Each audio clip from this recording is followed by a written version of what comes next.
ಈಗ actually birthday, ಯಾಕಂದರೆ ನೀವುಗಳು ತುಂಬ ಆಸೆ ಪಟ್ಟಿದ್ರಿ, ನನಗೂ ತುಂಬಾ ಆಸೆ ಇತ್ತು. ಯಾಕಂದರೆ ಪ್ರತಿಯೊಬ್ಬರನ್ನು ಮೀಟ್ ಮಾಡಿ ಥ್ಯಾಂಕ್ಸ್ ಹೇಳೋಣ ಅಂತೇಳಿ.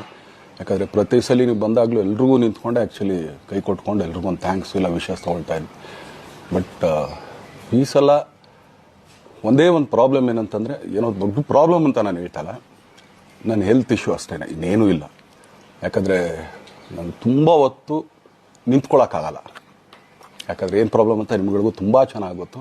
ಸೊ ಯಾಕಂದರೆ ನಾನೆಲ್ಲ ನನ್ನ ನಿರ್ಮಾಪಕರಿಗೂ ಥ್ಯಾಂಕ್ಸ್ ಹೇಳೋಕ್ಕೆ ಇಷ್ಟಪಡ್ತೀನಿ. ಯಾಕಂದರೆ ಇಷ್ಟು ದಿನ ಕಾದರು.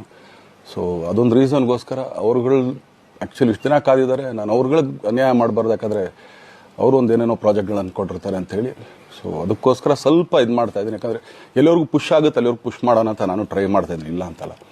ಸೊ ಆದ್ದರಿಂದ ದಯಮಾಡಿ ಎಲ್ಲ ನನ್ನ ಸೆಲೆಬ್ರಿಟಿಗಳು, ನನ್ನ ಪ್ರೀತಿಯ ಸೆಲೆಬ್ರಿಟಿಗಳು, ಇದೊಂದು ಸಲ ನನಗೆ ಕ್ಷಮೆ ಕೊಡ್ರಿ.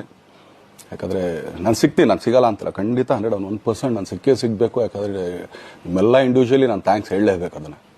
ಆದರೆ ಈಗಲ್ಲ, ಇನ್ನೊಂದು ಸ್ವಲ್ಪ ದಿನ ಆಗಲಿ. ಯಾಕಂದರೆ ನಂದು ಸ್ವಲ್ಪ ಯಾಕಂದರೆ ಈಗಲೇ ಕಾಲೆಲ್ಲ ಸ್ವಲ್ಪ ನಂಬಾಗ್ತಾ ಇದೆ. ಸೊ ಸ್ವಲ್ಪ ನಮ್ಮ ಡಾಕ್ಟರ್ ಹತ್ರ ಎಲ್ಲ ನಾನು ಕನ್ಸರ್ನ್ ಮಾಡಿ ಏನು ಮಾಡ್ಬೋದು ಅದಕ್ಕಿನ್ನು ನೆಕ್ಸ್ಟ್ ಅಂತೇಳಿ. ಯಾಕಂದರೆ ಸ್ಪೈನಲ್ ಕಾರ್ಡ್ ಪ್ರಾಬ್ಲಮ್ ನಿಮಗೂ ತುಂಬ ಚೆನ್ನಾಗಿ ಗೊತ್ತು. ಸೊ ಇದೊಂದು